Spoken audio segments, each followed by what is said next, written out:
Hello friends, welcome to Richu's kitchen. இன்றைக்கி நம்ம கிச்சனில் புளிக்குழம்பு எப்படி செய்கிறதுன்னு பார்க்கலாம். அதுக்கு ஒரு கடாயில் ஒரு 3 டேபிள் ஸ்பூன் அளவுக்கு நல்லெண்ணெய் ஆட் பண்ணியிருக்கேன். எண்ணெய் நல்லா காஞ்சதுக்கப்புறமா இதில் கொஞ்சமாக தாளிப்புடகம் வந்து ஆட் பண்ணிக்கலாம். உங்கள்கிட்ட தாளிப்புடகம் இல்லை அப்படின்னா கொஞ்சமாக கடுகு அப்புறம் வெந்தயம் சேர்த்துக்கலாம்.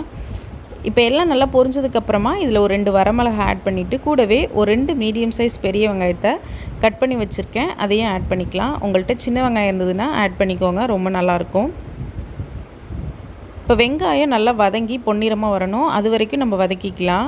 இது வதங்கிட்டுருக்கப்பவே கொஞ்சமாக கருவேப்பிலையும் சேர்த்துக்கலாம். சேர்த்துட்டு எல்லாத்தையும் நல்லா வதக்கி விட்டுக்கலாம். இந்த மெத்தட் டக்குன்னு நம்ம ஈஸியாக குயிக்காக பண்ணிடலாம். டேஸ்ட்டும் வந்து ரொம்ப நல்லாயிருக்கும். இப்போ வெங்காயம் நல்லா பொன்னிறமாக வதங்கினதுக்கப்புறமா இதில் ஒரு 4 மீடியம் சைஸ் தக்காளியாக நல்லா பொடி பொடியாக கட் பண்ணி வச்சுருக்கேன், அதையும் ஆட் பண்ணிக்கலாம். ஆட் பண்ணிவிட்டு இது கூடவே சீக்கிரம் வதங்கிறதுக்காக கொஞ்சமாக கல்லுப்பு சேர்த்து நல்லா வதக்கிக்கலாம்.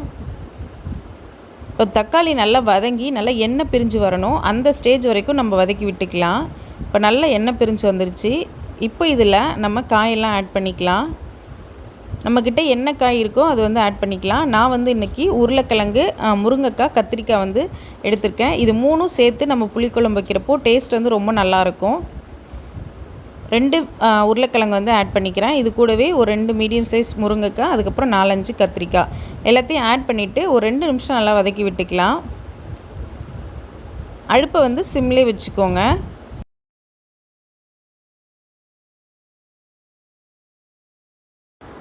ஆல்ரெடி நம்ம சேனலில் நிறைய குழம்பு ரெசிபி அப்லோட் பண்ணியிருக்கோம். வேணுங்கிறவங்களுக்கு கீழே லிங்க் கொடுக்குறேன், செக் பண்ணிக்கோங்க. இந்த மெத்தட் வந்து பார்த்திங்க அப்படின்னா பேச்சுலர்ஸ்க்கு அப்புறம் பிகினர்ஸ்க்குலாம் ரொம்பவே யூஸ்ஃபுல்லாக இருக்கும். நம்ம டக்குன்னு குயிக்காக பண்ணிடலாம். சேம் டைம் டேஸ்ட் வந்து ரொம்ப ரொம்ப நல்லாயிருக்கும். காய் நல்லா வதங்கினதுக்கப்புறமா இது கூட ஒரு 2 ஸ்பூன் அளவுக்கு குழம்பு மிளகாத்தூள், 1/2 டீஸ்பூன் மஞ்சத்தூள் சேர்த்து நல்லா வதக்கி விட்டுக்கலாம். இது மாதிரி மிளகாத்தூள் நம்ம சேர்க்குறப்போ நம்ம வந்து அடுப்பை சிம்லேயே வச்சு வதக்கி விட்டுக்கணும். உங்கள்கிட்ட குழம்பு மிளகாத்தூள் இல்லை அப்படின்னா உங்களோட காரத்துக்கு ஏற்ற மாதிரி தனி மிளகாத்தூள், அதுக்கு ஈக்குவலாக தனியாத்தூள் ஆட் பண்ணிக்கோங்க, அதுவும் நல்லா தான் இருக்கும். இப்போ இந்த மசாலாவோட பச்சை ஸ்மெல் போகிற வரைக்கும் நல்லா வதக்கி விட்டுக்கலாம். கூடவே இந்த குழம்புக்கு தேவையான அளவு உப்பு சேர்த்து நல்லா வதக்கி விட்டுக்கோங்க.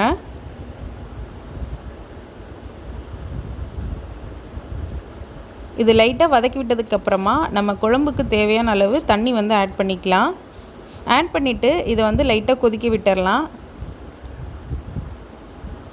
இப்போ குழம்புலாம் நல்லா கொதித்து வந்துடுச்சு. ஓரளவுக்கு காய் நல்லா வெந்ததுக்கப்புறமா இதில் வந்து ஒரு சின்ன நெல்லிக்காய் அளவு புளி வந்து கரைச்சி வச்சுருக்கேன், அதையும் ஆட் பண்ணிவிட்டு நல்லா கொதிக்க விட்டுடலாம். இப்போ குழம்பு நல்லா கொதிச்சிருச்சு. கடைசியாக இதில் வந்து ஒரு பிஞ்ச் அளவுக்கு வெல்லம் சேர்த்துக்கிறேன்.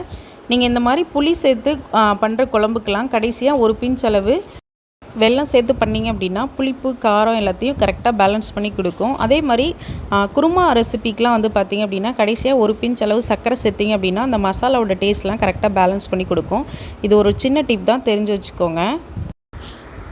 இப்போ காயெல்லாம் வெந்து நல்லா எண்ணெய் பிரிஞ்சு வர ஆரம்பிச்சிருச்சு. இந்த ஸ்டேஜில் நம்ம ஸ்டவ் ஆஃப் பண்ணிவிட்டு கடைசியாக கொஞ்சமாக கொத்தமல்லி இலை வந்து தூவிக்கலாம். அவ்வளோதான், நம்மளோட கத்திரிக்காய், முருங்கைக்காய், உருளைக்கிழங்கு போட்ட புளிக்குழம்பு ரொம்பவே சூப்பராக ரெடி ஆகிடுச்சு. நீங்களும் இந்த மெத்தடில் ட்ரை பண்ணுங்கள். ட்ரை பண்ணிவிட்டு பிடிச்சிருந்தா மறக்காமல் சேனலை சப்ஸ்கிரைப் பண்ணுங்கள், லைக் பண்ணி ஷேர் பண்ணுங்கள். தேங்க்ஸ் ஃபார் வாட்சிங். தேங்க்யூ.